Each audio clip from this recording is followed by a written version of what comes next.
Assalamualaikum warahmatullahi wabarakatuh. Alhamdulillah. Tidak pernah berhenti lisan kita memuji Sang Pencipta Allah dalam setiap keadaan kita, baik sehat ataupun sakit, kaya ataupun miskin, muda ataupun tua.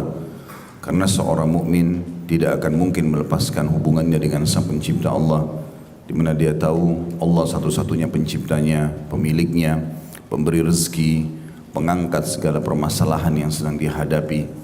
Dan berhubungan dengan Sang Pencipta Allah ini sangat indah, karena dia maha mendengar, maha melihat, maha adil, maha bijaksana. Dan dia memudahkan kita agar bisa menambah segala kebutuhan kita dengan bersyukur. Dia mengatakan dalam kitabnya Al-Quran kekal, la in syakartum la azidannakum wa la in kafartum inna adzabi lasyadid. Kalau kalian bersyukur kepadaku, maka aku pasti akan tambah nikmat-nikmatku. Dan kalau kalian kufur, mengingkari, maka azabku sangat pedih. Dan salah satu cara bersyukur yang paling efektif adalah mengucapkan kalimat Alhamdulillah. Juga kita menyatakan selanjutnya, salam hormat kita, salawat dan taslim kepada Nabi besar Muhammad sallallahu alaihi wasallam, utusan Sang Pencipta Allah, manusia yang paling sempurna, yang paling layak dijadikan sebagai suri tauladan, idola, manusia yang telah menyempurnakan hidupnya melalui wahyu, orang yang paling baik jalur nasabnya, fisiknya, dan juga segala sesuatunya sukses selama di dunia. Sukses menjadi seorang suami, menjadi ayah, menjadi saudagar, menjadi teman, menjadi politikus, semuanya berhasil. Jadi orang yang menjadikannya sebagai suri tauladan pasti juga akan mendapatkan keberhasilan yang sama, karena buah tidak akan jauh dari pohonnya. Makanya Allah Subhanahu wa taala memerintahkan kita untuk menjadikannya suri tauladan. Di dalam firman-Nya yang sudah sangat jelas, laqad kana lakum fi rasulillahi uswatun hasanatun liman kana yarjullaha wal yawmal akhir wa dzakarallaha katsira.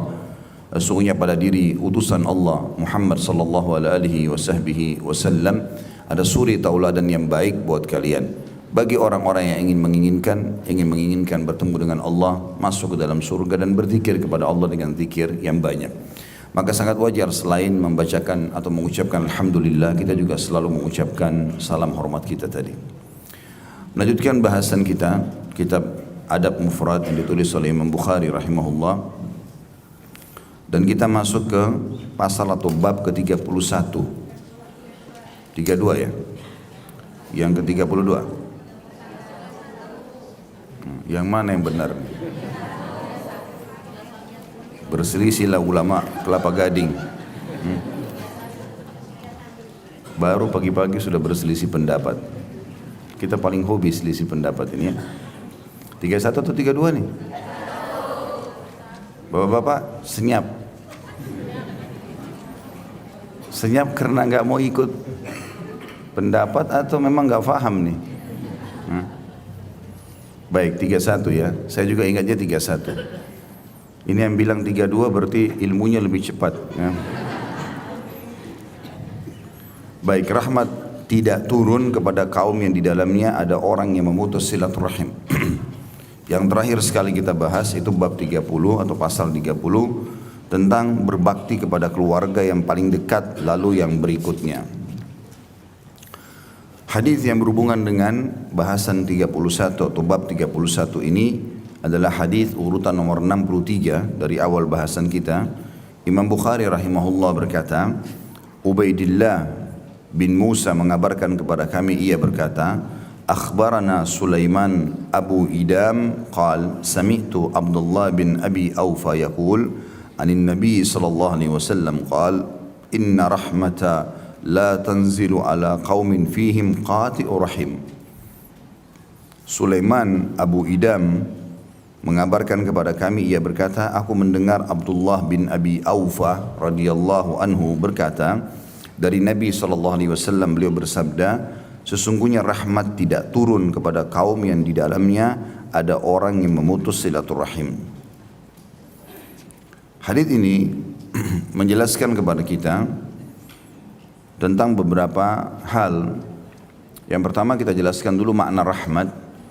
Di situ bisa berarti rahmat, penjelasan katanya hujan yang turun, artinya tidak akan turun hujan kepada manusia secara umum karena mereka saling memutus silaturahim, atau bisa juga bermakna rahmat, makna terjemahannya karunia. Semua pemberian yang bisa memuaskan manusia diistilahkan dengan rahmat. Maka ini tidak akan turun.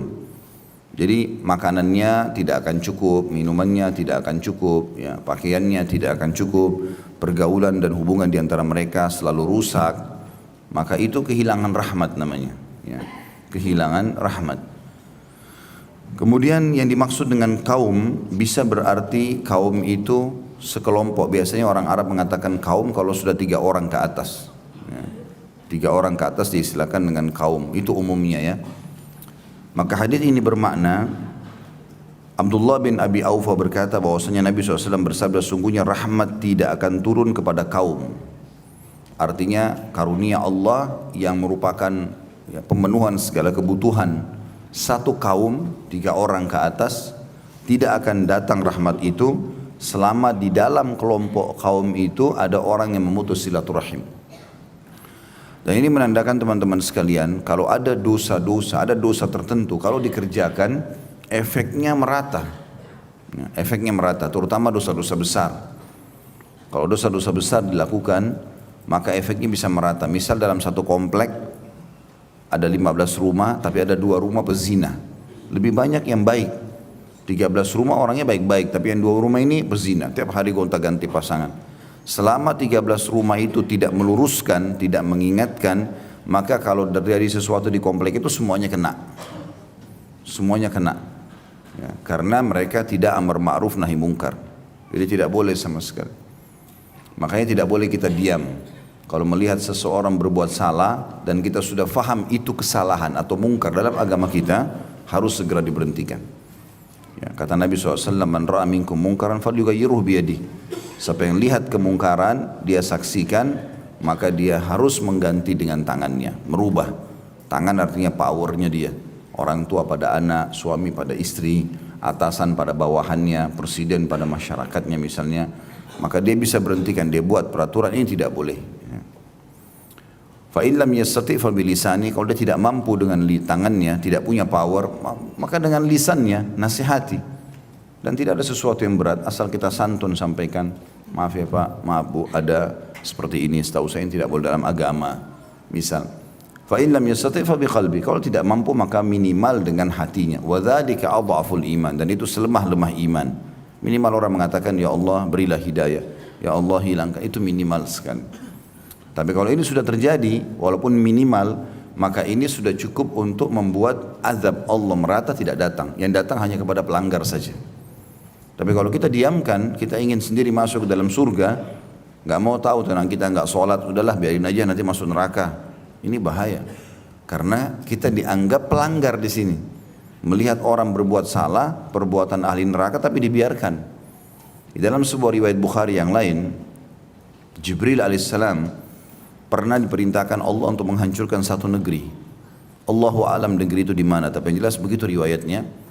Kemudian Jibril berkata alaihissalam, ya Allah sungguhnya di kampung itu atau di negeri itu ada hambamu fulan, orang saleh, satu orang, saleh dia. Apa kena juga nih? Maka kata Allah SWT, mulai siksa dari dia. Dia dulu mulai kamu siksa. Karena dia tidak pernah meluruskan kemungkaran-kemungkaran itu. Jadi hati-hati, ya.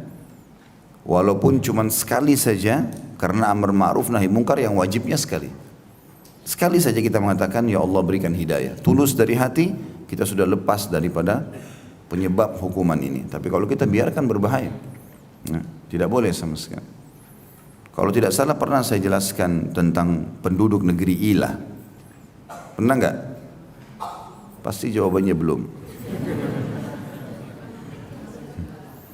Jemaahnya terlalu manja, suka lupa. Sudah pernah belum? Benar nih. Ada satu negeri sekarang masuk di Palestina dan dijajah oleh Israel, diambil oleh Israel, namanya negeri Ilah.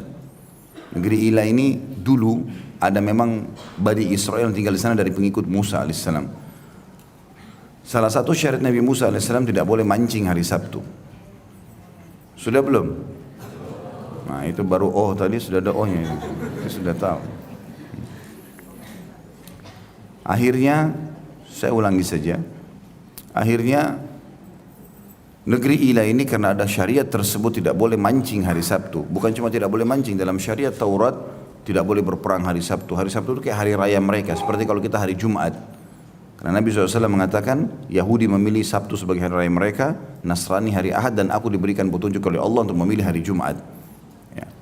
Jadi ini hari dimuliakan, mereka nggak mau berperang, mereka tidak boleh berperang, mereka tidak boleh apa-apa, banyak kegiatan nggak boleh. Di antaranya mereka nggak boleh mancing hari Sabtu, syariatnya begitu. Dan ini tidak berlaku bagi kita sekarang tentunya. Yang jelas pada saat itu penduduk negeri Ila ini kebetulan berada di pinggir laut dan kerja mereka semuanya nelayan. Begitu syariat ini turun, maka mereka terpecah menjadi 3 golongan. Golongan pertama, pelanggar. Mereka tidak mancing hari Sabtu, tapi mereka pasang jala malam Sabtu. Dibiarin aja ikan-ikan masuk hari Sabtu, hari Ahad baru diambil. Ini sama saja mau menipu Allah. Enggak boleh, tapi tetap dikerjakan. Saya enggak zina kok, tapi dia yang buka diskotik. Dia yang buat tempat berzina. Saya enggak minum khamr kok, tapi di supermarketnya jual khamr. Sama saja, dia mendukung. Ada kelompok kedua, orang-orang beriman ini melarang itu. Enggak boleh, gitu kan. Dilarang oleh mereka. Ini yang amar ma'ruf nahi mungkar. Enggak boleh, ini haram dalam agama. Enggak boleh rekayasa seperti ini. Haram ya haram, enggak usah dicari kiri kanannya, halalnya. Yang ketiga, orang beriman juga, tapi keliru. Mereka bukannya melarang kelompok pertama, mereka malah datang kepada kelompok kedua. Lalu mengatakan, sudahlah, tidak usah diganggu, biarin aja nanti mereka masuk neraka kok itu. Jadi bukannya melarang yang salah, tapi menahan orang yang benar. Jelas nggak ini? Nah, pada saat Allah Subhanahu Wa Taala memudahkan kelompok kedua, mengingatkan kelompok pertama, dan mereka tetap ngotot tidak mau. Enggak, kita nggak mancing kok, cuma masang jala saja. Ya ikannya masuk salah sendiri. Jadi mau nipu, rekayasa keadaan. Maka Allah Subhanahu Wa Taala kalau mau menghukum satu kaum, Allah makin limpahkan nikmat, namanya tadarruj. Ya.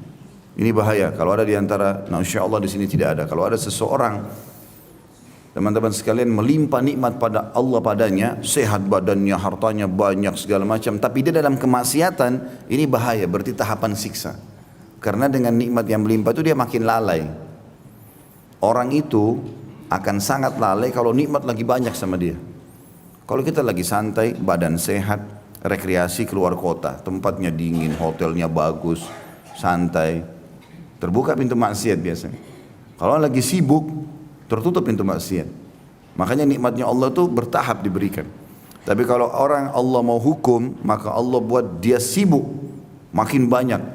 Kaum Lut, kaum Samud, ya, kaum Ad, ya, kaumnya Nabi Saleh, Samud, kaumnya Nabi Hud, Ad.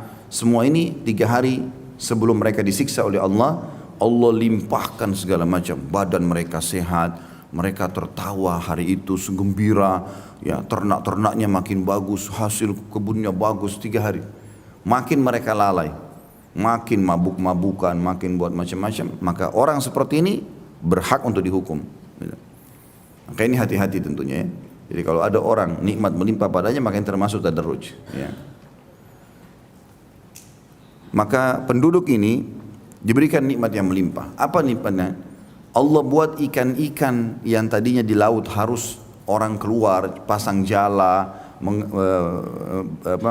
mereka mengejar atau pergi ke lautan untuk cari ikan yang besar misalnya. Sekarang tidak, kalau hari Sabtu ikannya datang sendiri dan memenuhi semua pinggiran pantai tersebut. Kata ulama tafsir dalam menjelaskan surah Al-A'raf, ini diceritakan Al-A'raf ayat 163 sampai 167 ya. Surah nomor 7 dalam Al-Quran menceritakan masalah penduduk Ila ini. Maka ikan-ikan itu pun datang ke pinggir pantai. Bahkan mereka bisa memilih jenis ikan yang sering kali mereka banggakan dan ada di tengah lautan. Datang bisa dijamah dengan tangan-tangan mereka. Maka makin lalailah mereka. Setelah itu Allah SWT selamatkan kelompok kedua, ya, dikeluarkan dari negeri itu. Maka sisa kelompok 1 dan yang jadi masalah ini kelompok 3. Ini yang jadi bahasan kita. Juga kena siksaannya Allah. Sampai Ummu Salamah berkata radhiyallahu anha dalam hadis Bukhari Muslim, ya Rasulullah, anuhliku wa fina salihun? Apakah kami akan dibinasakan oleh Allah sementara ada orang-orang saleh di antara kami? Kata Nabi SAW, ya, idza kathura al-khabath. Ya. benar kalau keburukan sudah merajalela.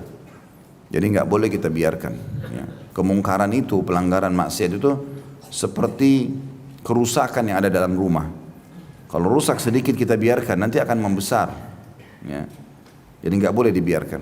Bahkan kata Nabi SAW, perumpamaan kalian dengan orang-orang yang berbuat kemungkaran adalah seperti orang-orang yang sedang ada di kapal laut. Kalian ada di atas, orang-orang yang buat mungkar ada di bawah. Setiap kali mereka mau ambil air, mereka harus naik ke atas, lewatin orang-orang soleh ini. Ini tentu contoh dari Nabi SAW ya. Ibaratnya selama kita ada, kita berusaha tampil di lapangan, dilihat, di jalanan, di pasar-pasar. Orang-orang yang berbuat mungkar ini risih sendiri. Mereka malu ya, melihat orang-orang ada orang dekat sama Allah, mereka malu sendiri. Maka kata Nabi SAW, diibaratkan kalian lagi ada di atas kapal, mereka di bawah. Setiap kali mereka mau ambil air harus naik ke atas untuk ambil air. Maka mereka ambil inisiatif. Daripada kita selalu bolak-balik naik atas, bolongin aja kapal nih dari bawah, supaya airnya gampang diambil. Kata Nabi SAW, kalau kalian biarkan mereka membolong kapal itu, kalian akan tenggelam semuanya. Semua kena. Maka harus hati-hati. Ya. Seorang suami harus aktif mengingatkan istrinya. Sholat, puasa. Kalau sudah mulai lalai, coba cari dalil-dalilnya. Karena ilmu agama, wahyu itu bicara dengan hati. Malas sholat malam, bacain. Ini kita baca sama-sama yuk. Dalilnya tentang sholat malam. Nanti malam kita bangun sama-sama yuk. Saling membangunkan. Kata Nabi SAW, semoga Allah merahmati seorang suami yang terkaget malam hari, kemudian dia membangunkan istrinya untuk sholat sama-sama. Kalau istrinya nolak, dipercikkan air. Percikkan air ya, jangan disiram. Bentuk kasih sayang gitu loh. Sedikit saja. Dan semoga Allah merahmati istri yang bangun tengah malam, dia bangunkan suaminya. Kalau suaminya nolak, dipercikkan air. Artinya ada saling menyuruh kepada ma'ruf. Ayo sama-sama yuk. Karena kadang-kadang orang kalau sendiri malas, tapi kalau berdua, bertiga, kita juga kalau jalan. Saya jalan sekarang pakai gamis, pakai kopiah di jalan, sendirian. Risih sedikit. Gak ada orang. Tapi kalau 2 orang, 3 orang, 10 orang, ada komunitas, maka beda. Ya. Maka akan lebih kuat. Ya, saling mau sama syaitan. Kata Nabi SAW, syaitan itu hanya akan mengambil domba yang terlepas dari kelompoknya. Maaf, serigala itu hanya akan mengambil domba yang lepas dari kelompoknya. Jadi walaupun domba itu tidak melawan serigala, tapi serigala takut juga kalau lagi rame-rame dombanya. Ya. Tapi kalau lagi sendirian, itu bahaya sekali. Sampai dalam Islam dianjurkan kalau safar jangan sendirian, kecuali darurat. Ya, sampai kata Nabi SAW, kalau kalian mengetahui apa yang aku ketahui, kalau seseorang safar sendirian, maka kalian tidak akan safar sendirian. Artinya syaitan akan cepat ya kerumuni dia, buat dia supaya terjerumus dalam kemaksiatan. Karena kapan dia kena maksiat itu, dia pulang ke kampungnya atau negerinya, maka dia agak sulit lagi kembali kepada iman yang pertama. Ya, karena itu ibaratnya seperti orang kena becek, kotoran. Kalau kita kena becek, enggak semudah itu. Mesti harus dicuci dulu, dikeringkan dulu, gitu kan? Seperti itulah. Sekali kita berbuat dosa ini, maka akan ada sisa becek itu. Kita harus bersihkan dulu. Baru kita bisa merasakan khusyuknya ibadah. Kalau ada teman-teman yang masih merasa, kenapa sholat saya enggak khusyuk ya Ustaz? Saya masih malas baca Quran, sholat malam saya masih jebol. Ya, kadang-kadang sholat, kadang-kadang tidak. Pasti ada maksiat. Tidak mungkin. Pasti ada dosa yang masih dibuka. Muhasabah sendiri. Coba cek seharian itu apa saja yang kita kerjakan.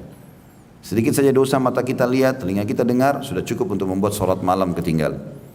Sampai kata Ibnu Umar radhiyallahu, saya pernah ketinggalan sholat berjamaah subuh di masjid sebulan. Gara-gara saya pernah berbuat dosa kecil. Memang Allah SWT tidak buat dia bangun. Ya.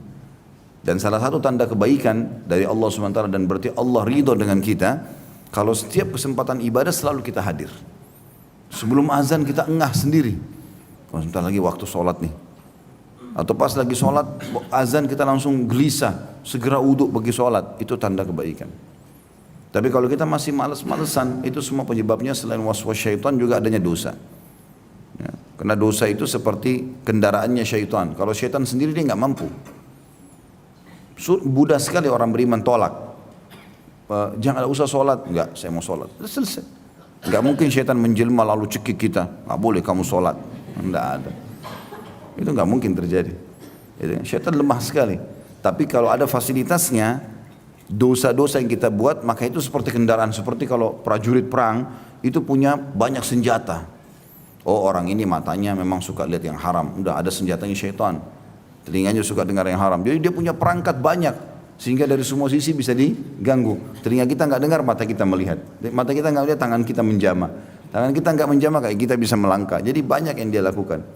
Makanya iblis mengatakan, aku akan mendatangi mereka ya Allah, maksudnya Adam alaihissalam dan keturunannya, dari kanan, dari kiri, dari depan, dari belakang, dari atas, semua sisi, gitu kan? Maka ini termasuk ya, yang harus hati-hati. Baik, kita masuk kembali ke bahasan kita tadi. Jadi amar ma'ruf nahi munkar adalah kewajiban setiap muslim semampu dia, tapi jangan tinggalkan yang minimal saja, itu sudah tidak boleh ditinggalkan, yaitu dalam hati, mungkin dalam hati, ya. Karena kalau tidak, kalau azab Allah datang berbahaya, akan merata, ya. Bahkan dalam sebuah riwayat yang lain kata Nabi SAW, siapa yang lihat kemungkaran dia tidak ingatkan, maka orang yang sedang berbuat mungkar akan datang hari kiamat mencekik lehernya sambil mengatakan, ya Allah, orang ini lihat saya buat salah, dia enggak ingatkan. Lalu dituntut, diambil pahala dia, dikasih orang ini. Kan rugi sekali. Makanya Nabi SAW mudahkan buat kita. Tidak bisa dengan tangan, dengan lisan. Tidak bisa dengan lisan, maka dengan hati. Ini yang kita lakukan. Ya. Maka ini maksud daripada hadis ini. Kita lihat di sini kandungan hadis. Yang pertama, rahmat tidak akan turun kepada orang yang memutus silaturahim. Secara dia pribadi. Jadi kalau ada orang putus silaturahim, ini dia pribadi tidak akan dapat rahmatnya Allah. Artinya semuanya akan serba kurang bagi dia. Kalau ada orang sekitarnya tahu dan tidak meluruskan, tidak mengingatkan, maka juga bisa kena tampiasannya. Ini poin harus digarisbawahi teman-teman sekalian ya. Hati-hati sekali, jangan sampai terjadi. Walaupun keluarga kita berusaha untuk memutus hubungan dengan kita, kita nggak usah ikut-ikutan. Biarin dia saja, kita enggak. Orang gibah kita, jangan kita gibah dia. Udah biarin dia gibah aja. Kita doakan semoga Allah kasih hidayah. Boleh juga kalau kita mau doakan supaya Allah hukum gitu kan. Tapi yang jelas kita jangan ikut-ikutan. Jangan kebodohan dibalas dengan kebodohan, nggak boleh. Orang bodoh perbuatannya salah, jangan ikut-ikutan. Kita harus cerdas dan pintar, gitu kan. Orang buat jahat, kita buat baik, jangan dibalas dengan kejahatan juga. Ya, ada orang suami istri selingkuh pasangannya, dia juga selingkuh, ya dua-duanya dosa. Jangan. Nanti Allah SWT akan buat pasangannya taubat atau Allah akan ganti yang lebih baik. Allah maha adil kok dan maha melihat. Allah tidak pernah tidur. Allah SWT maha hidup ya, dan terus menerus mengurus makhluknya. Hayyul Qayyum. Dalam ayat kursi dibahasakan itu atau dijelaskan masalah itu. Kemudian yang kedua, memutus hubungan rahim menjadi penyebab kekeringan, terputusnya rezeki dan kebinasaan umat. Ya. Artinya bisa merata siksaan itu datang. Maka harusnya kita hati-hati ini. Ya. Hati-hati dengan kalimat-kalimat teman-teman, kadang-kadang ini sering terucapkan. Dia marah sama adiknya atau sama kakaknya, mulai sekarang putus hubungan kekeluargaan.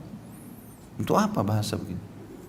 Walaupun kita lagi jengkel, jangan bahasakan itu. Karena kita sudah memutus nantinya tidak ketemu, juga ucapan ini sendiri ada nilai dosanya. Enggak boleh sama sekali. Ini masuk dalam dosa besar. Imam Adz-Dzahabi rahimahullah masukkan dalam kategori dosa besar, memutus silaturahim itu. Enggak boleh. Ya. Dan sebaliknya sudah kita bahas di awal-awal bab kita, bahwasanya silaturahim akan memanjangkan umur dan meluaskan rezeki. Ya. Jadi baik-baik saja.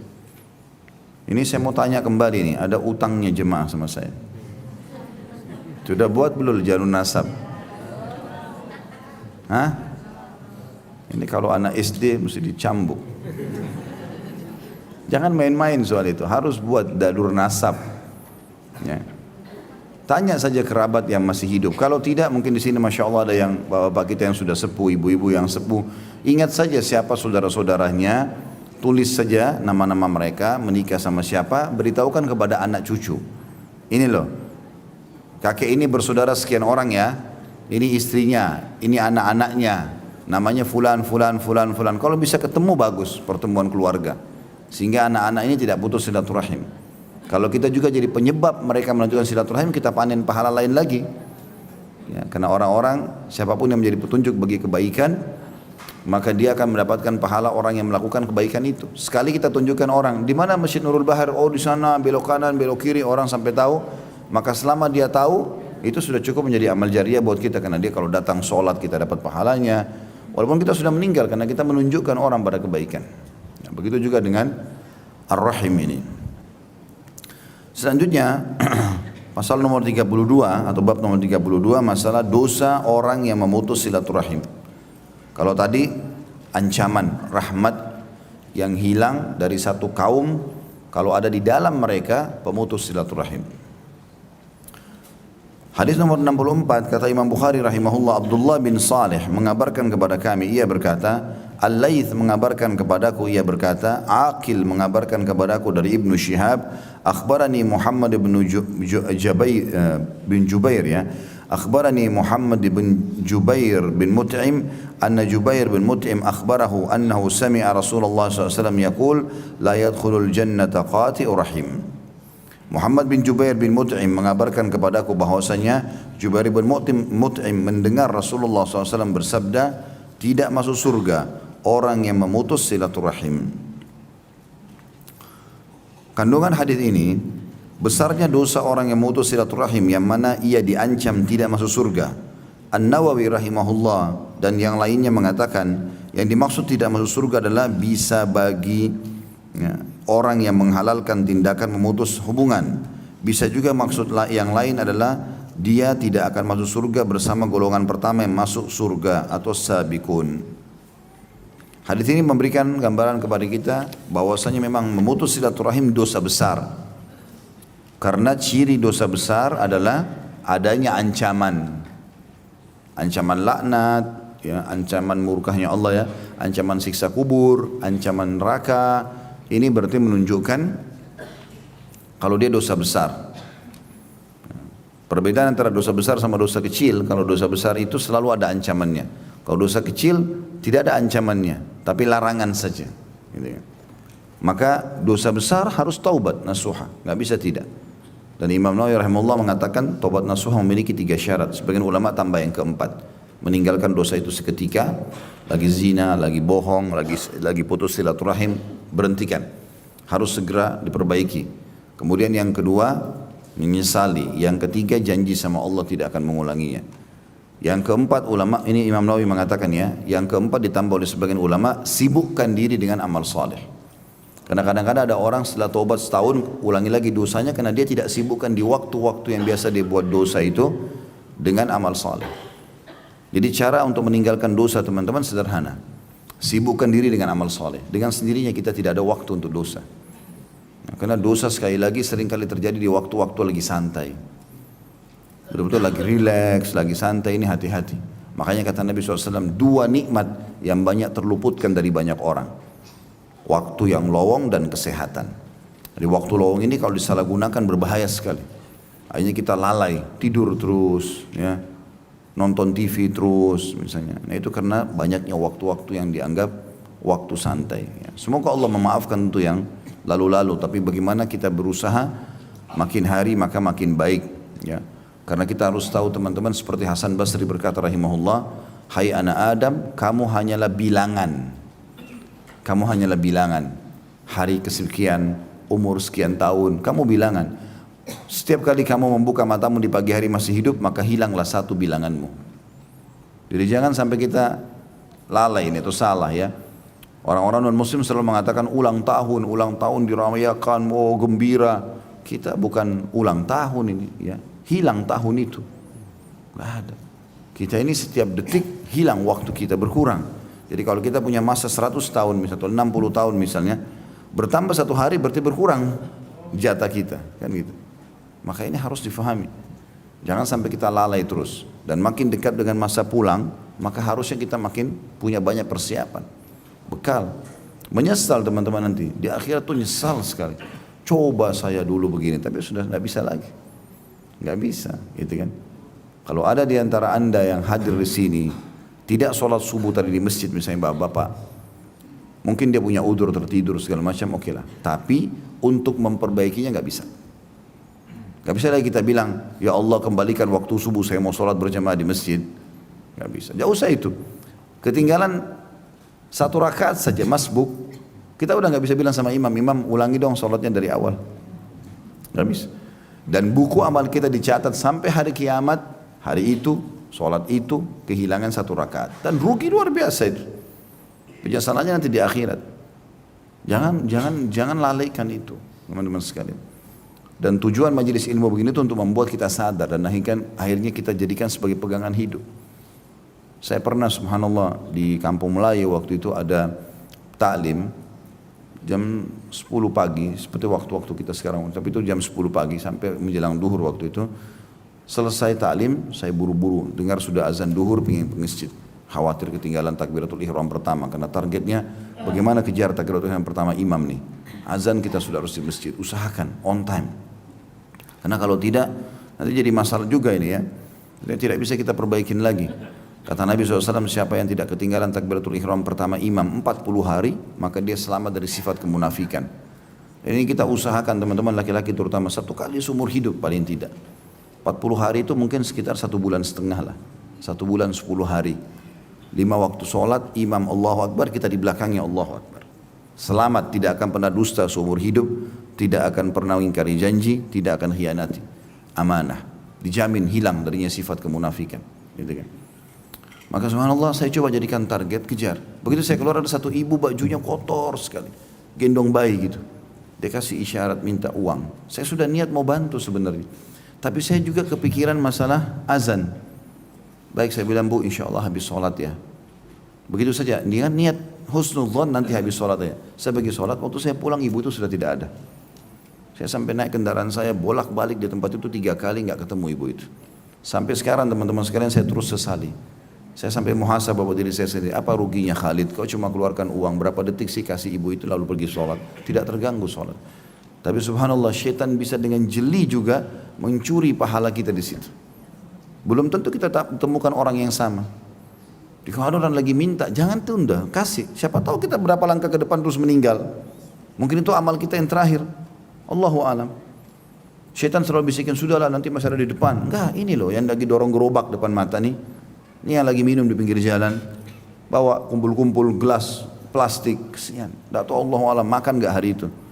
Mungkin itu, jadikan itu amal kita terakhir. Oh mungkin siapa tahu kita meninggal setelah itu. Itu yang kita bisa bawa ya.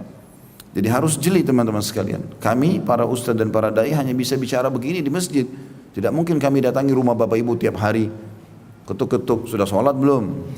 Banyak benar rumah jemaahnya. Habis umurnya untuk itu, nggak mungkin. Makanya teman-teman harus sadar sendiri. Kaimi sampaikan ini loh kaidahnya, harusnya begini. Dan diamalkan. Harus diamalkan. Sekali lagi teman-teman, yang lalu sudah berlalu. Tapi sekarang ke depan. Kata para ulama, hari-harimu yang telah berlalu adalah masa lalu. Kalau berbuat baik, bersyukurlah. Kalau ada dosa, bertaubatlah. Hari ini milikmu, maksimalkan hari ini. Hari ini tidak boleh telat lagi sholatnya, tidak boleh tidak sedekah, tidak boleh tidak baca Quran. Selalu jaga zikir pagi petang. Sudah, ibadah ke ibadah. Hari esok kau cuma bisa programkan. Karena tidak tahu hidup atau tidak. Harus kita yang mengubah diri kita. Dan saya selalu ingatkan lagi kembali, jangan peduli dengan lisannya orang. Oh, kamu berubah ya, kamu begini ya, ya biarin dia ngomong, gak apa-apa. Mungkin kita yang lebih tahu kok diri kita akan dihisab sama Allah. Menyesal, ingat kata-kata saya ini teman-teman. Ya, menyesal di akhirat kalau ada amal soleh yang anda tidak kerjakan, menyesal. Kalau dosa kita lakukan, kita masih bisa taubat. Taubat Allah bisa maafkan. Tetapi dimaafkan pun dosa itu, tetap jeda yang kita sudah buat dosa. Misalnya ada orang berzina 3 jam, naudzubillah di hotel. Lalu dia taubat. Sebulan kemudian misalnya dia tobat, Allah maafkan, bersih kalau dia memang dia tobat nasuha. Tapi 3 jam itu tercatat di buku amalnya, walaupun dosanya dimaafkan, tidak ada amal solehnya. Paham gak? Nah amal soleh ini yang kita butuh untuk meninggikan derajat di surga. Jadi gak ada waktu untuk buat dosa, untuk apa? Dosa itu hanya untuk dipelajari dan dijauhi, bukan dicoba. Ini babi haram, saya mau coba dulu dagingnya, gimana rasanya? Kenapa Allah haramkan? Tidak perlu. Pasti bahaya. Semua yang haram pasti bahaya. Allah larang karena Allah lebih tahu sebagai pencipta. Ya. Sama dengan kalau kita bertamu di rumah orang, tuan rumahnya lebih tahu. Tamu mau nginap, ini kamarnya ya, ini. Mana yang boleh, mana tidak boleh, dia ingatkan tamunya. Itu dia lebih tahu. Kita nggak mungkin tahu semua itu. Orang lebih tahu, gitu kan. Maka Allah SWT lebih tahu mana maslahat dan mudarat. Kalau diharamkan udah nggak usah. Kita pelajari untuk dijauhi. Kalau yang baik-baik, yang halal dipelajari untuk dinikmati, silahkan. Dan lebih banyak, saya sudah selalu ulangi itu. yang halal lebih banyak. Untuk apa cari yang haram? Ya. Selalu yang haram itu cuma sedikit itemnya, dan itu Allah cuma uji kita. Patuh nggak sih? Mirip kita kalau masuk di perusahaan, kamu kalau kerja sini on time dapat 1, 2, 3, 4, 5, 6. Fasilitasnya banyak, gaji, bonus, mobil dinas lah, rumah dinas, segala macam. Tapi pasti perusahaan bilang, cuma kalau langgar ada ini loh. Ini bukan untuk dicoba, nggak usah. Karena kalau kita coba kita kena hukumannya. Udah ini aja ada fasilitas yang kita pakai. Gitu loh rasionalnya. Udah jadi orang baik saja. Dan jadi orang baik itu 100%. Jangan setengah-setengah. Pakai jilbabnya besar, temannya bilang, oh alim ya. Buka lagi. Langsung tiba-tiba. Dia pakai kopiah, oh alim sekarang ya. Taruh di kantong. Mana kembali model aneh-aneh.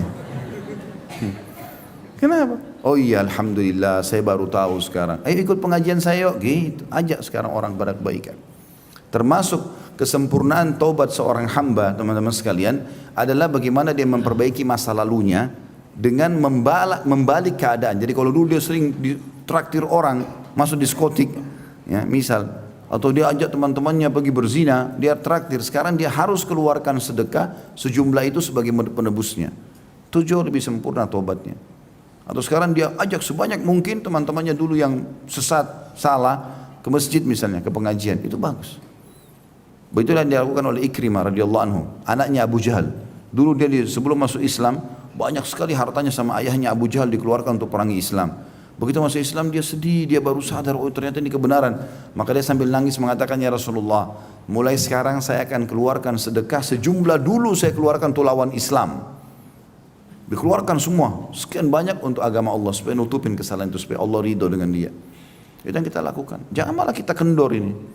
Imannya nggak boleh seperti kerupuk, diketuk pecah. Nah, harus baja. Syaitannya mau ketuk, tangannya yang sakit. Gitu.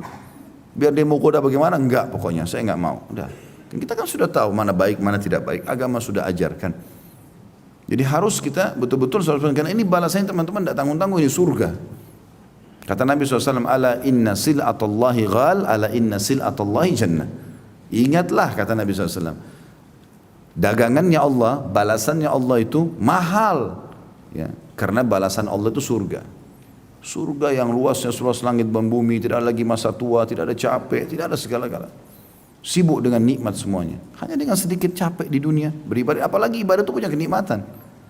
Sekali lagi, kalau ada yang masih belum merasa khusyuk dalam sholat, masih malas baca Quran, itu karena ada dosa. Coba tepis dosa itu, tutup kerannya. Seminggu, sebulan ke depan perbaikin. Nanti akan ada perubahan. Makin jauh kita dari dosa teman-teman, makin terasa nikmat ibadah itu. Makin nyaman, kalau sujud kayak nggak mau angkat kepala. Kalau doa rasanya nggak mau turunin tangan, enak, asyik, itu akan muncul. Tidak muncul kalau masih ada dosa, nggak mungkin. Mustahil. Kita kalau sudah tidak ada dosa teman-teman, sudah bersih. Cirinya adalah, kata para ulama, rajin sekali ibadah. Luar biasa. Sudah nggak pakai nunggu orang minta, dia sudah kasih. Nggak pakai tunggu azan, dia sudah ada di masjid. Dia udah buru-buru. Tiap hari jadwalnya Al-Quran dari ayat ke ayat. Itu terus dia sibukkan dirinya. Itu orang yang betul-betul mengejar surga. Ya. Jadi harusnya difahami masalah ini. Dan salah satu yang merupakan penyebab orang tidak masuk surga, memutus silaturahim. Dia datang, nasihatin, luruskan, berbagi. Jadi kalau ada di antara keluarga kita, teman kita, tetangga kita masih belum mengenal agama, justru itu, ya, menjadi atau kita jadikan sebagai amal jariah kita. Jangan musuhi mereka, ya. Jangan musuhi orang yang masih belum faham. Justru kita jadikan mereka ini target saya. Bagaimana dia jadi baik, maka jadi amal jariah saya. Nah itu yang benar. Sehingga kita selalu rangkul dia. Kita lebih lembut, lebih ramah. Ini enggak. Begitu lihat temannya, tetangganya, penampilannya aneh-aneh, masih gaul, dilihat dari kepala sampai kaki. Ahli neraka. Ya boleh. Dia masih belum berubah, belum segala. Assalamualaikum, salam, baik, apa kabar? Tanya kabarnya, tanya, duduk, ngobrol, santun, baik. Mungkin kita punya makanan, makan yuk, ngobrol. Jadi dia merasa nyaman. Jangan sampai orang dikenang yang pakai jilbab besar, yang pakai kopiah, pasti mukanya sangar. Senyumnya hanya sesama dia saja. Ya, tidak mau ucapin salam. Selalu gitu, enggak. Justru kita ini teman-teman yang sudah ada ke pengajian harus lebih ramah, lebih senyum, lebih dermawan, lebih bakti sama orang tua. Harus lebih karena sudah faham. Jangan malah berubah ini. Syaitan kadang-kadang membisikkan pada orang-orang beriman untuk memusuhi ahli maksiat. Jangan dimusuhi dulu. Kecuali dasarnya kita sudah nasihatin, kita sudah luruskan dan kerusakannya merajalela, nah baru kita ya amar ma'ruf nahi munkar di sini lebih tegas lagi, laporkan atau apa saja. Tapi kalau masih belum, orang awam, ya, selalu teman-teman Allah lagi misalnya buat kita punya kebutuhan di mall, masuk banyak kemungkaran, ya Allah berikan hidayah, ya Allah begini, ya kita doakan. Siapa tahu subhanallah doa kita diijabah. Ada di antara mereka 10% saja jadi baik. Bagus. Mampir ke mall, bawa buku-buku kecil, banyak buku kecil ada di depan tuh, banyak buku kecil, cari tentang sholat, mampir lagi sholat di musola, taruh di situ. 10.000 rupiah, 20.000 rupiah, siapa tahu dari 100 orang dalam seminggu orang mampir sholat ada 2-3 orang, oh ternyata sholat saya salah ya, dia pelajari. Kita tidak tahu, kita lagi tidur di rumah, lagi makan, dapat pahala dia. Apa ruginya itu 10.000 rupiah, 20.000 rupiah beli buku, hanya harga gorengan saja, kasih. Mampir ke rumah keluarga, ke tetangga. Saya pernah lakukan, bahkan lagi mampir beli buah-buahan pas di pinggir jalan, habis beli saya kasih buku ya, oh ya terima kasih, karena orang kasih hadiah mau saja gitu kan. Tapi subhanallah kita berharap, siapa tahu kita juga pesan dibaca ya, mungkin kalau sudah selesai dibaca mungkin bisa dikasih orang lain, ya, apalagi buku-buku kecil orang tidak jenuh bacanya ya. Itu contoh saja. Jadi banyak cara lah, banyak cara. Saya pernah punya pengalaman teman-teman di Saudi, waktu itu saya lagi umrah. Entah saya pernah ceritakan atau tidak, tapi ini cuma menceritakan pengalaman saja, berbagi. Waktu itu kebetulan saya sering membaca buku salah satu ulama Mekah, namanya Syekh Muhammad Jamil Zainu. Saya tidak tahu beliau masih hidup atau tidak sekarang. Kebetulan saya ketemu ini berapa belas tahun yang lalu, jenggotnya sudah putih semua, sudah tua beliau. Punya karya tulis waktu itu 38 judul kurang lebih. Bukunya itu unik, karena setiap saya temukan semua buku beliau, ya, tapi dalam bahasa Arab ya, sekarang juga sudah banyak diterjemahkan dalam bahasa Indonesia. Itu di bagian depannya tertulis, setiap muslim punya hak mencetaknya. Begitu tulisannya, setiap muslim punya hak mencetak. Dan bagi orang yang mau membagikan cuma-cuma silakan hubungi penulis, ada nomor teleponnya di bawah. Saya belum pernah temukan buku begitu. Pasti hak cipta. Ya, yang melanggar akan dipenjara begini dan begitu. Ini malah mau amal gitu. Saya kasih tahu nomor telepon beliau, saya telepon. Ada teman saya kebetulan di Mekah saya kenal. Kemudian saya jalan sama dia sampai dapat alamatnya. Ya, saya telepon, Syekh saya Khalid Basalamah dari Indonesia gini, sering baca buku antum, mau ketemu bisa? Oh ya silakan. Ya udah ketemu. Begitu ketemu saya, langsung dipeluk sama dia. Terus yang paling pertama jenggot saya dipegang sama dia. Kenapa jenggotmu pendek sekali? Dia nggak tahu kalau di Indonesia cuma 2-3 ya. Saya bilang alhamdulillah Syekh, sudah begini ya Allah kasih. Sudah ngobrol. Akhirnya beberapa buku beliau kita diskusikan. Karena kan beliau nulis tinggal di Mekah ya. Kita kan yang kadang-kadang hadapi lapangan, Syekh di lapangan itu seperti ini loh, seperti ini loh. Nanti beliau buat catatan gitu kan untuk memperbaiki beberapa poin, maksudnya memberikan tambahan-tambahan masukan. Nah, uniknya setelah diskusi cukup lama sama beliau, ada gudangnya di belakang rumah. Dia bilang, Khalid, kalau kamu mau pulang ambil buku-buku itu. Banyak dus-dus 38 judul. Tapi satu dus itu beratnya sudah 30-40 kilo. Kita kan pesawat paling 30 kilo maksimal. Saya nggak bisa bawa semua ini Syekh gitu. Baik saya ambil aja satu dus, saya campur-campur beberapa judul. Masing-masing judul saya ambil 10 atau 20, adalah mungkin 40 kilo. Taruh di mobil teman saya ini, kembali. Waktu itu saya tinggal di Jeddah, sempat balik ke Jeddah. Ada satu masjid dekat rumah sepupu saya waktu itu di Jeddah. Saya sering sholat 5 waktu di situ. Tiba-tiba muncul di benak saya saja. Buku-buku ini tidak mungkin saya bawa semua di Indonesia. Dan ini ini masjid besar, banyak anak-anak muda di situ, sering saya ngobrol sama mereka. Rupanya masih ya awal-awal lah, mereka semangat sekali untuk belajar, 17 tahun, 18 tahun, 20 tahun. Maka saya kasih buku itu, saya bawa 3, setiap judul 3, karena ada 10-an saya ingin bawa juga ke Indonesia sebagiannya. Saya bawa ke situ masjid, terus saya bilang sama teman-teman anak muda itu, ini taruh di masjid ya, siapa tahu ada yang mau baca. Saya cuma bilang begitu saja, ini siapa tahu ada yang mau baca, antum juga mau baca silahkan. Ya. Terus saya bilang, kalau seandainya kalian mau tambahan, ini namanya Syekh Muhammad Jamil Zainu, ada nomor teleponnya di buku, datangi aja, apalagi Jeddah ke Mekah dekat sekali. Subhanallah, ada satu orang dari 5-6 orang yang lagi duduk sama saya bilang, Khalid, kami saja tinggal di Jeddah nggak pernah terfikir ide ini. Padahal orang ini dekat sekali, tinggal datang ke Mekah, bolak-balik ambil gratis bagiin ke orang. Tapi subhanallah Allah berikan taufik siapa yang dia mau gitu kan. Saya bilang yang penting antum sudah tahu sekarang. Saya pun hanya ambil pelajaran, iya ya, kenapa tidak diperbanyak cara-cara seperti ini. Kadang-kadang subhanallah depan mata kita banyak kesempatan amal baik, cuma kitanya tidak memaksimalkan itu. Ya. Sayang sekali. Selanjutnya hadis nomor 65. Imam Bukhari berkata rahimahullah, Hajjaj bin Minhal mengabarkan kepada kami, ia berkata, Syu'bah mengabarkan kepada kami, ia berkata, akhbarani Muhammad ibn Abdul Jabbar qal sami'tu Muhammad ibn Ka'ab annahu sami'a Aba Hurairah yuhaddithu an Rasulillah sallallahu alaihi wasallam qal inna ar-rahima shajnatun min ar-rahman taqulu ya rabbi inni zulimtu ya rabbi inni quti'tu atau quti'tu ya rabbi inni ya rabbi dalam kurung fayujibuha ala tardawna an aqta'a man qata'aki wa asila man wasalaki. Muhammad bin Abdul Jabbar mengabarkan kepadaku, ia berkata, aku mendengarkan Muhammad bin Ka'ab bahwa ia mendengarkan Abu Hurairah radhiyallahu anhu berkata, Rasulullah sallallahu alaihi wasallam bersabda, rahim adalah akar dari Allah yang Maha Rahman. Ya, dari akar katanya Ar-Rahman. Dan ia berkata, si Rahim berkata, wahai Rabbku, wahai penciptaku, sungguhnya aku dizalimi. Wahai Rabbku, sungguhnya aku diputus.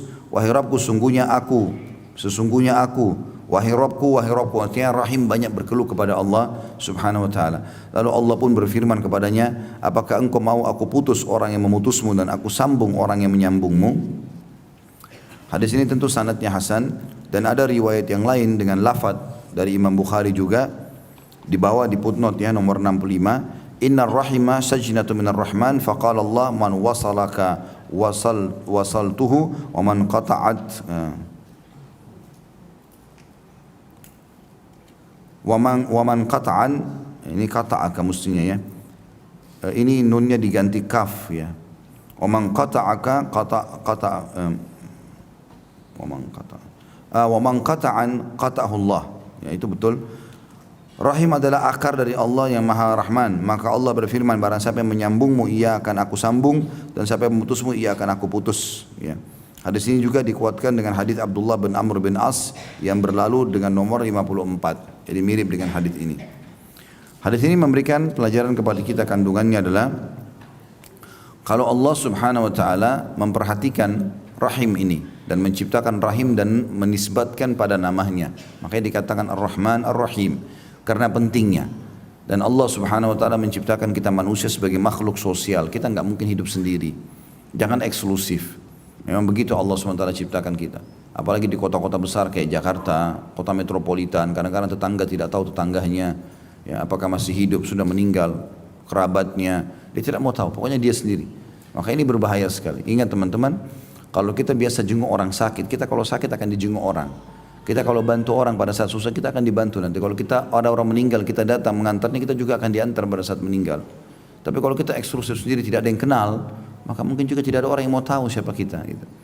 Kita makhluk sosial, sering sosialisasi dengan orang, tegur, sapa, salam. Bahkan Nabi SAW mengatakan orang yang terbaik adalah orang yang memulai salam. Ya, jadi tegur, sapa.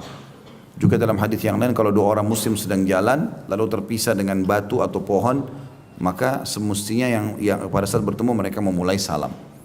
Mereka memulai salam. Jadi tegur sapa perlu, berkenalan sama orang perlu, sosialisasi dalam kehidupan. Jadi jangan eksklusif, karena orang yang eksklusif ini paling dominan memutus rahimnya. Ya, apalagi kalau dia merasa dirinya sudah sukses, sudah berpendidikan. Justru semestinya kita seperti padi, makin berisi makin menunduk, gitu kan? Makin tinggi titelnya, makin banyak hartanya, makin luas, makin baik, makin banyak membantu kerabat-kerabatnya gitu. Allah subhanahu wa ta'ala berarti mudahkan, amanahkan harta di tangan dia untuk dia bantu kerabatnya. Bantu siapa yang susah di antara mereka. Jangan dipersulit. Ya. Maka ini perlu digarisbawahi, dan ini masuk dalam hadis ini. Jadi Allah subhanahu wa ta'ala akan melanjutkan hubungan dengan orang-orang yang melanjutkan hubungan silaturahim. Artinya Allah akan penuhi kebutuhannya, dan Allah akan memutus hubungan dengan orang yang memutus silaturahim. Ya, atau memutus hubungan rahimnya. Artinya Allah akan batasi dan tidak memberikan kepada dia karunia-karunia-Nya.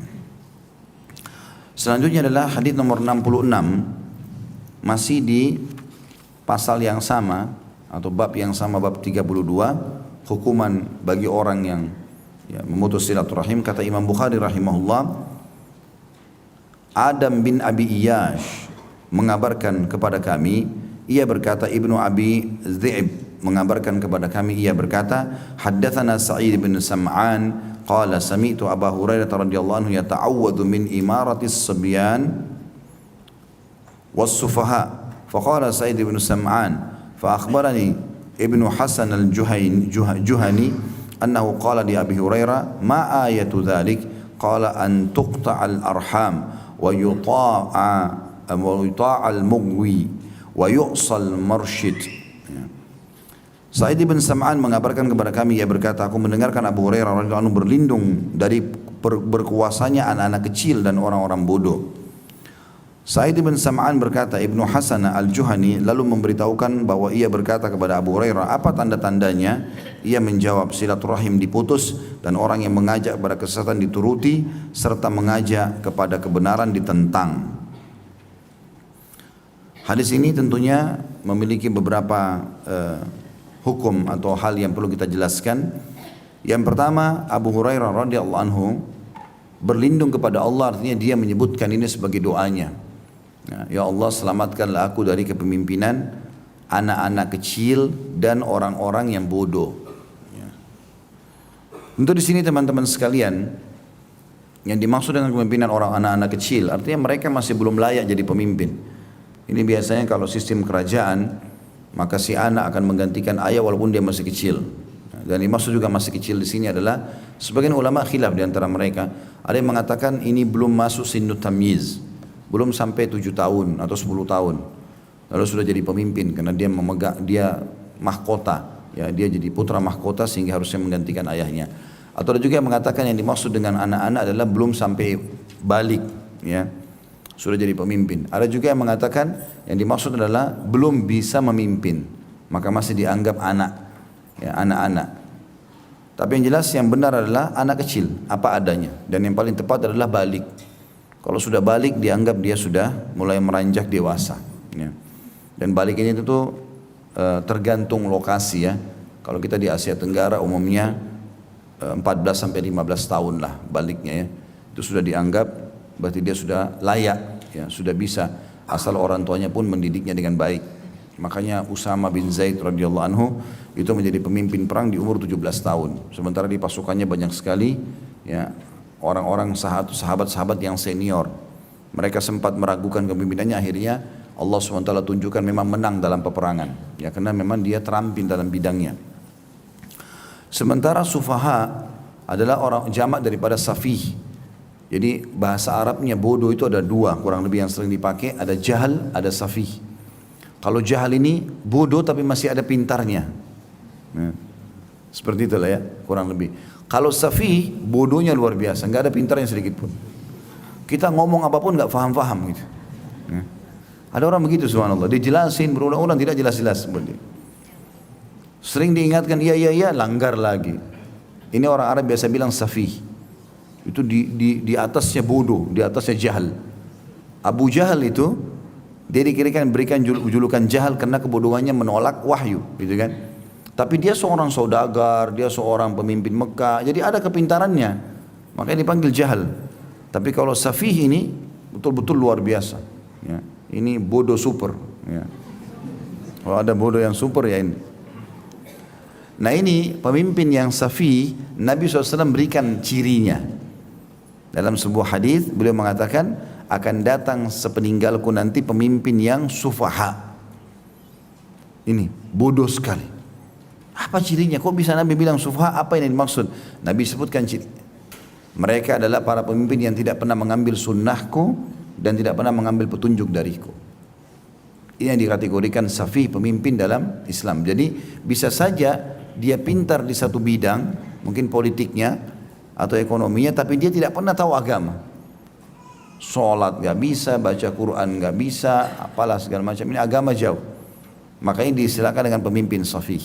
Dan memang Abu Hurairah berlindung dari keadaan ini, karena nanti dia keluarkan instruksi yang salah, bentrok sama masyarakatnya, masyarakatnya jadi berontak, kan jadi masalah, mudaratnya besar. Makanya Umar bin Khattab mengatakan radhiyallahu anhu pada para teman-temannya, siapa di antara kalian Atau apa yang kalian harapkan kalau Allah kabulkan doa kalian? Ada yang bilang saya berharap Allah berikan harta yang banyak, lalu saya bisa berinfak di jalan Allah. Ada yang bilang saya berharap ya bisa menjadi seorang mujahid, mati syahid. Ada yang bilang begini, begitu, macam-macam. Maka setelah selesai, kata Umar, kalau saya berharap kalau ada doa saya satu mustajab, saya akan minta Allah karuniai pemimpin muslim yang baik dan adil. Karena dengan baiknya dia maka baik seluruh masyarakatnya. Kapan dia tidak baik maka akan tidak baik semuanya. Karena satu instruksi saja, satu tanda tangan saja sudah cukup untuk mengubah banyak hal. Bisa baik atau bisa buruk. Masyarakat ada yang terima atau tidak terima bukan urusan dia, akan bisa bahaya. Gitu kan. Makanya Nabi SAW mengatakan yang dimaksud dengan sufaha yang tidak pernah mengambil contoh dariku, tidak pernah mengikuti sunnahku. Ya, kalau pemimpin yang baik itu selalu mengatakan pemimpin kita Rasulullah SAW telah bersabda begini dan begitu. Memang dia jadikan agama sebagai patokannya. Maka itu adalah ciri pemimpin yang baik. Itu poin yang kita ambil. Kemudian di sini seseorang tabi'in yang bernama Ibnu Hasan al-Juhani rahimahullah menanyakan kepada Abu Hurairah radhiyallahu anhu, apa tanda-tandanya itu?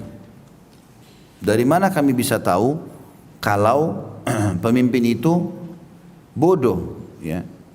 Maka beliau sebutkan 3 di sini cirinya. Yang pertama, antuqta'al arham, terputusnya silaturahim. Maknanya kalau dia jadi pemimpin, dia sibuk sehingga dia tidak peduli lagi dengan kaum kerabatnya. Juga dia tidak menyuruh masyarakatnya untuk melanjutkan silaturahim satu sama yang lain. Ini harus disosialisasikan, ya.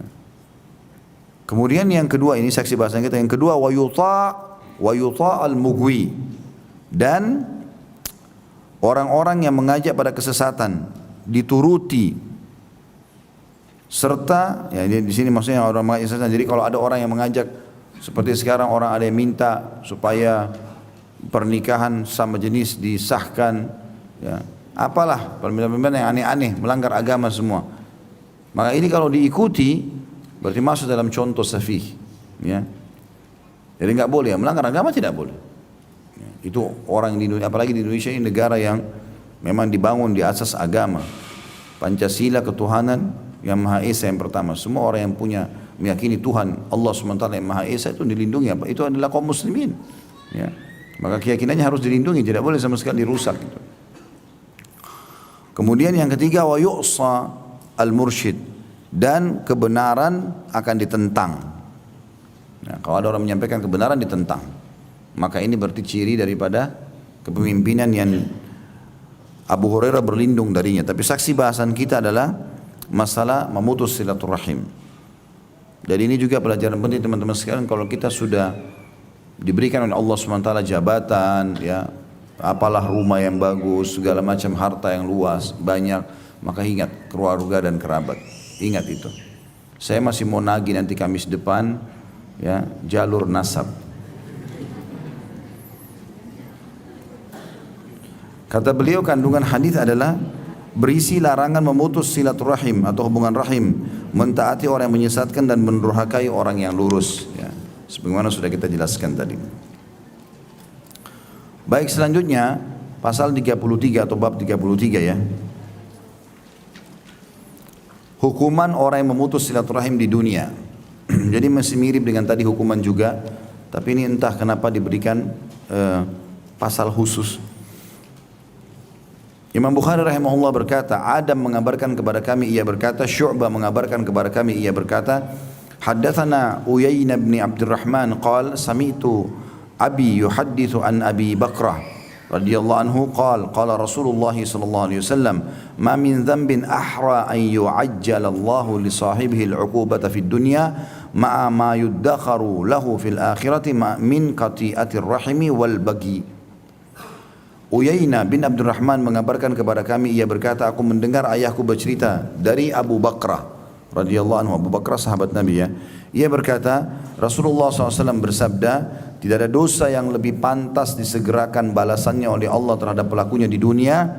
Berikut lagi azab baginya disimpankan untuknya di akhirat kelak daripada perbuatan memutus silaturahim dan melampaui batas. Hadits ini menjelaskan kepada kita tentang adanya hukuman yang datang di dunia. Ada juga berarti hukuman yang datang di akhirat. Jadi ada orang-orang subhanallah yang Allah SWT tunda hukumannya. Kalau memang dia dikasih kesempatan taubat dia nggak mau, maka Allah pun akan hukum di akhirat. Ada juga orang yang Allah SWT tunda hukumannya di dunia demi memberikan kesempatan dia taubat, peringatan demi peringatan datang. Dia sakit, ya diingatkan oleh orang, ya gagal usahanya supaya dia muhasabah. Tapi ada dosa teman-teman, dua ini ada tiga dosa sebenarnya.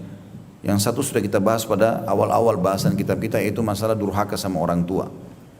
Kemudian ada dua di sini, yang lain tambahannya memutus silaturahim dan juga melampaui batas.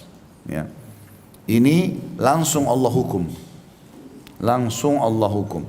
Kalau durhaka sama orang tua sudah kita pernah jelaskan, apapun sifatnya berkata tidak mau patuhi, tidak mau memberi, tidak mau melanjutkan atau menziarahi dan seterusnya. Ini masuk dalam segerahnya azabnya di dunia. Kalau silaturahim sudah kita jelaskan, makanya saya ingatkan kembali, jalur nasab dijaga. Telusuri mereka, hubungi, telepon, ya. Subhanallah, saya kemarin diundang di Kuala Lumpur beberapa waktu lalu, 2 minggu yang lalu. Pada saat saya di sana, ada satu orang datang ke saya, orang dari Yaman. Dia warga negara Yaman, ngajar di Universitas Islam di Kuala Lumpur. Dia dekatin saya habis ceramah, terus dia ngomong bahasa Arab. Dia mengatakan, Ustaz Khalid, ada satu bahasa lama yang saya kenal. Dia bilang gitu. Namanya Jamal. Kenal nggak? Saya bilang saya nggak kenal, gitu kan. Terus dia bilang, tapi dia bilang kenal, baik. Baik, saya bilang kalau begitu minta tolong saja, ini nomor handphone saya, dikasih ke dia. Insya Allah nanti. Dia bilang iya, saya tidak mau apa-apa kecuali pahala silaturahim antum nanti. Dia ngomong gitu. Baik, insya Allah Allah kasih. Subhanallah, baru mungkin 5-10 menit saya kembali ke penginapan, ke kamar hotel. Terus saya buka handphone, tiba-tiba ada orang yang sudah WA saya, ternyata si di atas nama Jamal Basalama ini. Dia sudah warga negara Turki. Dulunya orang Indonesia, tinggal di Indonesia. Terus saya ngomong sama dia, saya telepon via WA. Dia bahasa Arab, rupanya dia pernah jadi dai di Jeddah bersama sama orang Yaman dosen ini gitu. Dan orang Yaman ini puji-puji dia, ini orang sampai banyak menghafal isi Injil. Dia orangnya ya, kristolog gitu. Sering debat dan banyak pendeta masuk Islam di tangan dia. Oh Masya Allah, ini saya pikir ini perlu kita dapat ilmu dari dia gitu kan.